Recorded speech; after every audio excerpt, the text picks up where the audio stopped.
na iba-iba na gamit sa kanila.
Kakatapos lang ng exam ko kahapon.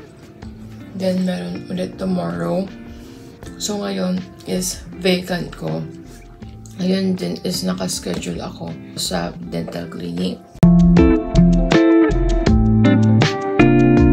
Nakita ko nung bata pa ako, kapag kumakain kami ng boiled egg sa bahay, binibigay niya sa akin yung egg yolk, tapos ibibigay ko kay tita yung egg white. Kasi, hindi ako mahilig nung bata pa ako kumain nun. Parang hindi ko trip yung lasa. Kaya, nag-exchange kami dalawa. Pero ngayon, up until now, binibigay pa rin sa akin ni tita yung egg yolk niya.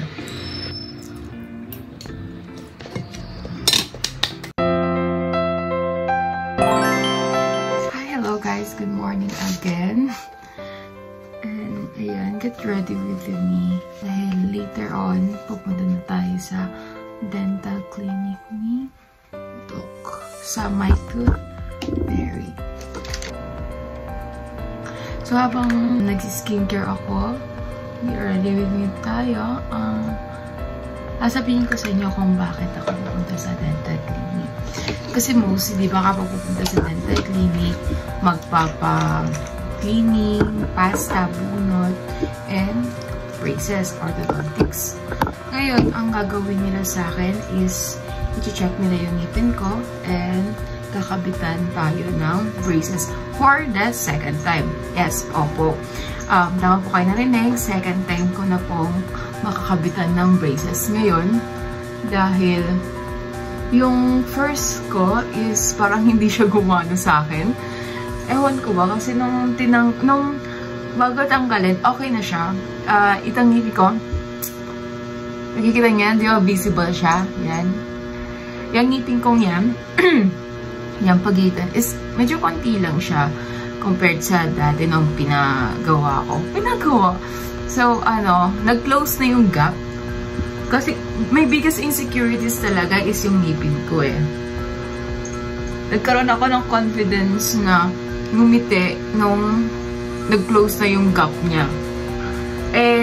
Nung after siyang tanggalin yung aking braces, okay naman so far. Susot ko yung retainer ko.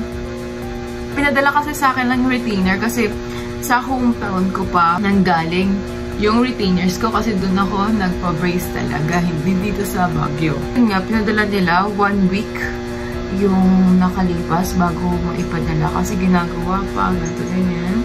And, ayun, siguro yun din yung nag-cause ng hindi, yung kalimutan ko na yung tawag nila, basta yung pag-move ng ngipin. So, ayun nga, nag-move siya. Then, nung nilagay ko naman yung retainers ko, nag-close din naman na yung gap.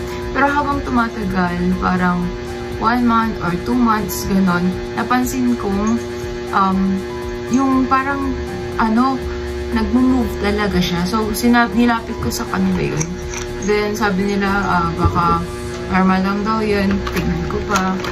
And, kasi ilang buwan, talagang nag-move siya. Tinatanggal ko siya kapag kumakain, ganun. Pero ini-stay ko siya. Yung retainers ko, kung mapapansin nyo, hindi ko na siya, wala siya, di ba? Hindi ko siya sinusuot. Because, before kaming magbuhol, family, a day before, sa bahay kasi ako noon, then, parang kinabukasan, gabi kasi yun eh, parang kinabukasan, tapunan na ng basura. Kasi mama, syempre, kinokollect na rin yung mga basura hanggang dun sa kwarto ko, sa taas. Nasa tissue yun, nasa tissue yung retainers ko. Accidentally, kinuha ni mama at, tinapon. I mean, hindi siya tinapon. Kasi, sunog na siya. Nung tinapon ni mama, part na nagsunog kasi, ikaw ko na yung sunog, hindi naman yung harsh na Kasi bawal yun, di ba? Toothbrush na sana ako. Tapos mag-repair na ako kasi mag-grocery kami. And pagkakita ko nun, hala, asaan na yung retainers ko? Tinanong ko sa baba kung asaan. Kasi syempre nasa tissue yun eh. Tapos nalaman ko nagsunog si mama. Pagka sabi sa akin ni ate, baka na isama dun sa sunog. Nag-aligaga talaga ako. Tapos sinanap ko si mama. Tinanong ko muna si tita. Kasi si tita rin kasi, mahilig na si tita magtapon.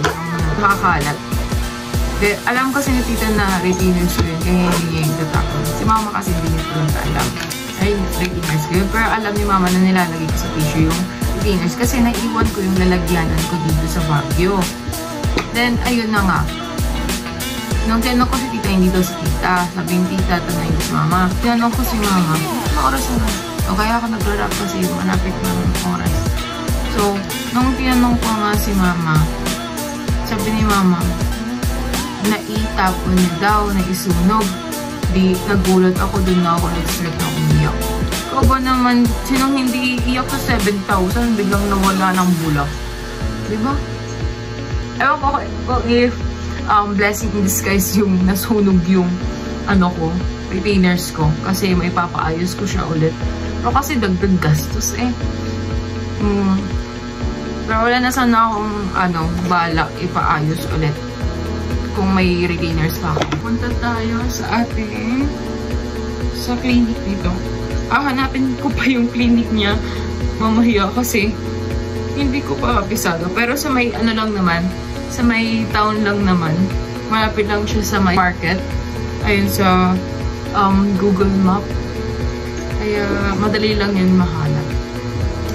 So, bye-bye! At ako ay mag-bibihis na.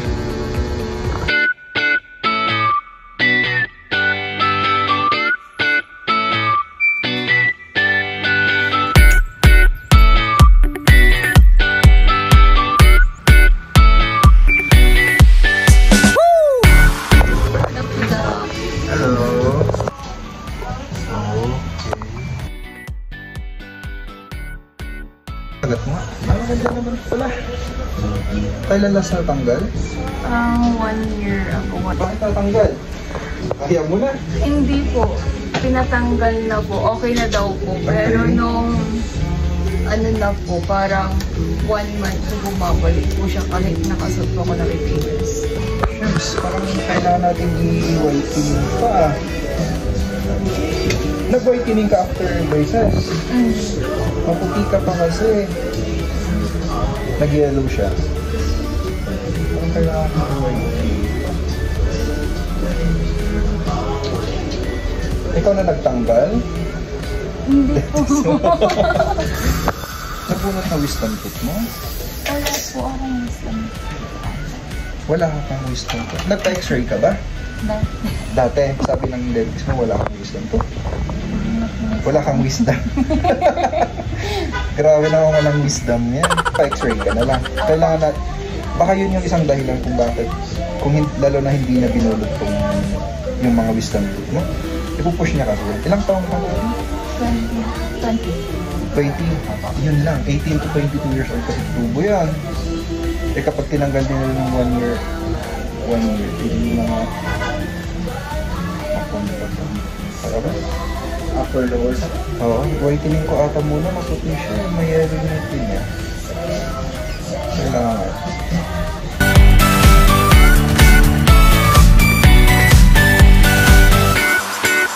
I-whitening natin. Mas maganda.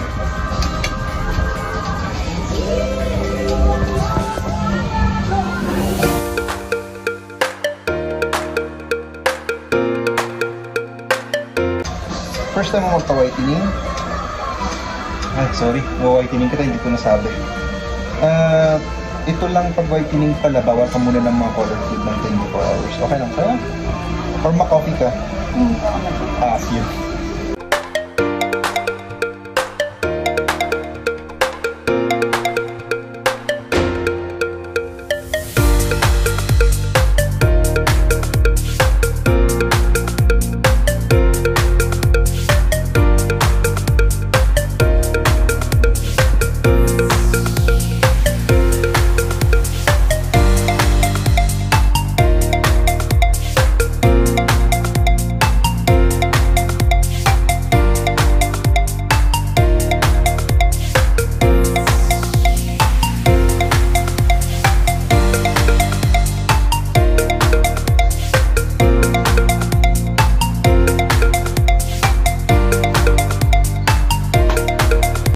Mag-first, o gusto mong masakit na?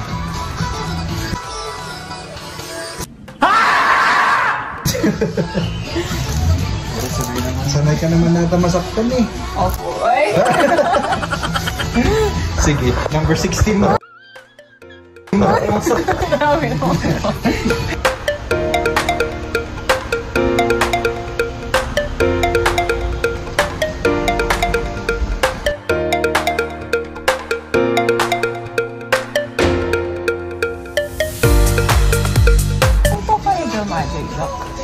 Diyan sa Pines lang, UOB.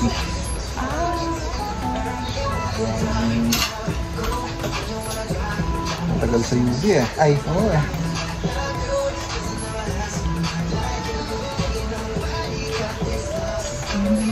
Nag-aaral ka pa? Anong course mo? Accountancy. Saan? SLU po. Ay, anong year mo na? 3rd year po.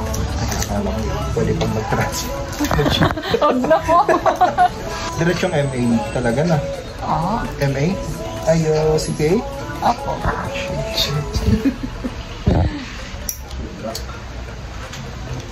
Hirap ng board exam niya. Mas mataas pa yung passing rate ng law ata. Opo. Next month tayo mag-hila nito, ha? Kasi kailangan pa natin paggalawin mga ngipin mo. So baka ka. Nimulan mo naman na pala. Year.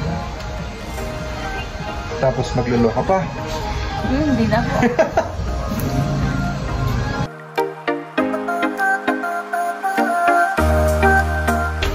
Kasi ilibing jowa ko eh. Pag-transport. Ano? CCTC. Ano po? Sa'yo. Kayo. Sabi siya na exam na nila sa Sunday, no? Nag-take siya eh. Sana.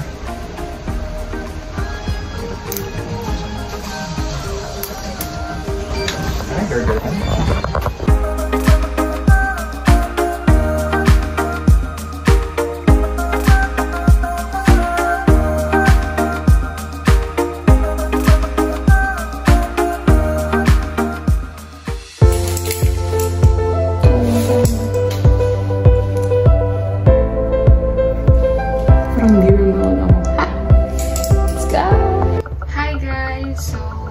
Andito na tayo sa ating dorm and parang bumalik lang din yung dating ako. Yung dating naka-brace na ako. Wala rin naman pinagbago. Ito pa rin yung tsura ko guys. So, ito yung binigay sa atin ni Doc. Yung ating kit. Wala daw silang water floss sa ngayon na stocks. Kaya, yung water floss is ibibigay na lang daw nila sa akin next month. Ang galing nga, may pa-free na water floss sa akin. So, ito, meron tayo ito. Box. Wala nang laman ang wallet natin. Tingnan nyo. Di ba? Halatang halata siya. Tapos ang tinanggal din nila yung pasta. Halata. Tapos lalong halata na halaki na yung gap. Dami kong natanggap na compliment from them na maganda yung ngipin ko. Alagaan siya kahit na may brace and without braces ako. Siyempre. Ayan. Next month, ipapa-adjust tayo 21 days daw or 30 days. Sabi nito.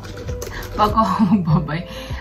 Yung location nila, kung gusto niyo magpa-brace, magpa-cleaning, and then, ilalagay ko na lang sa description box yung kanilang location. And madali lang silang mahanap, promise. Uy, parang hindi na wala kanina.